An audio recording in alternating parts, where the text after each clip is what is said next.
Disney List time has arrived, and this week's Disney List is all about New Orleans Square, Narlands, as they say, in Disneyland Park, one of the most, perhaps, well-detailed of all the lands in the entire Disney Parks portfolio. Tyler and Katrina joined me here for this. Guys, when it comes to Narlands Square, what do you love the most? What do you like about the place?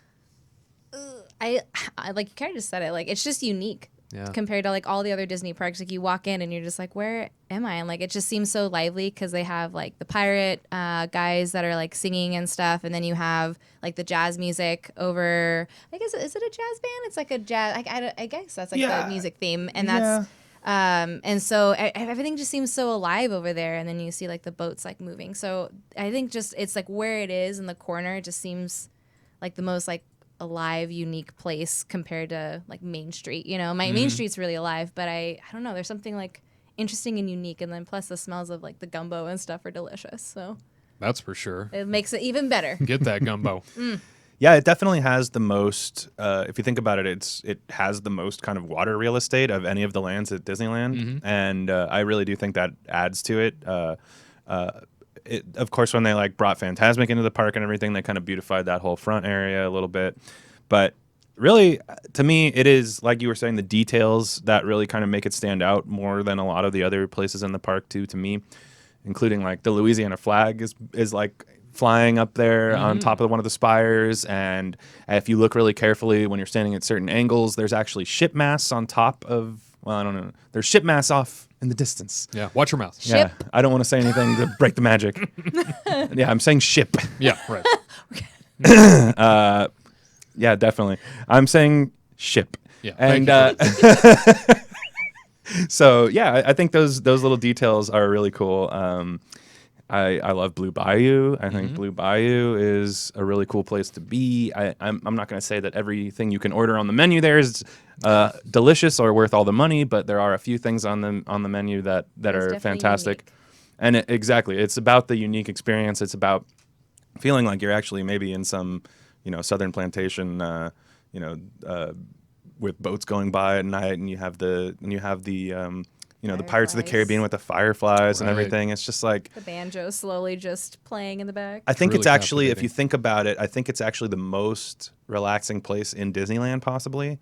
Like quiet, atmospheric. I think it has that vibe more than any place that I can think of off the top of my head. I do like the outside of Cafe Orleans. I think that's like a very calming place. I'm not particularly liking the inside of it because it's like very hustle and bustle inside. But when you sit on the outside patio and just slowly just eat your food, and then you get like the Monte Cristo and you get the beignets, and you just kind of like relax and enjoy like the escape of like the boats going by, and then you see like sailing ship Columbia go by, and you're like, whoa, this is really cool. And then it's just like everything, it's just like very calming and relaxing. You don't have to do anything, you don't have to walk anywhere. You just like sit and just enjoy all the surrounding, kind of like the Blue Bayou. But the Blue Bayou, you're like inside, but it feels like you're outside, and it's just like very quiet and relaxing. It's also one of the last lands that Walt himself personally oversaw before he passed away, and you definitely still feel his presence there, and sort of his hallmark touch on everything. And definitely Club 33 up overhead. Where if you look up and into some windows, you might see some people eating, you might see some people walking around, and wonder some pictures, some what's selfies going on from up there. outside. Yeah.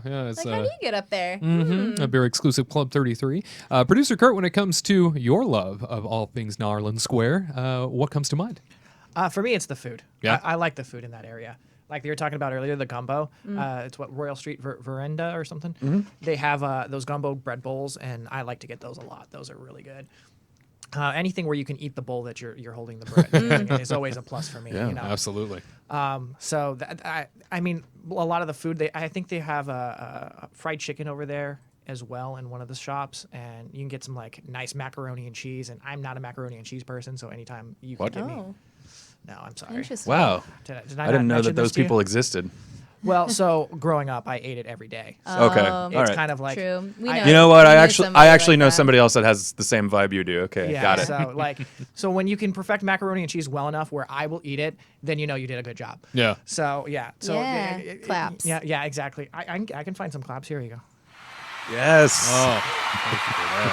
Huge cheers. That's the largest applause macaroni and cheese I think we'll ever get. But hey, let's go with that. But yeah, for me, it's definitely food. And then I think they have a lobster roll like pretty close to the pier too. That's kind of out of the way. And it has seating that like usually no one ever uses. So Yep. That is very pretty true. pretty behind the scenes type stuff. So. It's a beautiful, captivating land. Get lost in, when you think about Disneyland's charm, I immediately think of New Orleans Square. Yeah. It's one of those places that, because there's so many sort of little catacomb walkways and stuff like that sort of weave in and out of shops and everything, it's very easy to get lost and immersed in that environment, which, this, I think, more than anything, is a nod to Disneyland's expressive detail and over-the-top theming. I love when you walk away from New Orleans Square, you feel like you really visited some sort of destination somewhere. You really do feel like you went on vacation. I like the fountain in between Haunted Mansion and the French Markets. That whole area, that whole courtyard there feels very Southern. It just feels very, very Southern and has some great hallmarks of the South. And I love the fact that the Haunted Mansion exists in this property. There you've got the mansion itself sort of looming on a hill off in the distance, and the whole story behind it and all the connections to it. And then, obviously that waterfront. There's nothing better than that view from a restaurant in New Orleans Square. Yeah. That's like definitely. my favorite. I think that's like my favorite part. Like I remember my mom and I, when like I was a little older, and like we took a trip down from Oregon to Disneyland, and we made reservations to have to go like eat at Cafe Orleans, and we got to sit outside, and it was just like the most peaceful experience that I remember. Just I was like, I never really enjoyed this before when I was a kid. I didn't really like acknowledge that, Columbia sails by, and then you get the Mark Twain sailing by, and you just get all this movement. And I think that was like my first like aha moment where I'm like, I really love this area. And I used to love always trying to eat at Cafe Orleans, and then I found out they had a gluten-free Monte Cristo, and that just blew my mind. And I was like, now I want to go all the time. But it's just like one of those things where you just have to like sit, get their delicious like garlic fries with that Cajun frites? sauce. Yeah, the pommes frites with the Cajun that sauce. sauce. The remoulade. Yeah. Oh my God, it's so good. My mouth's like drooling a little bit. But yeah, it's like one of those places like where if you've never been to Cafe Orleans and you just want to like just have this like beautiful view, I would say just go and sit outside there, make reservations, sit outside, get those pommes frites, and then maybe some beignets if you can. Yeah. And just enjoy it. They have mint and julep there too, don't they? They do. They do, yeah. some They have like non-alcoholic. a bar and stuff. Non-alcoholic julep, Yeah. Sorry. Non-classy. Non-classy, Gotta right? get up Yeah. to that 33 to get that alcoholic beverage. Well, if you ever get the vapors, you can have one of those mint juleps. Clutch your pearls too. Yeah. My goodness.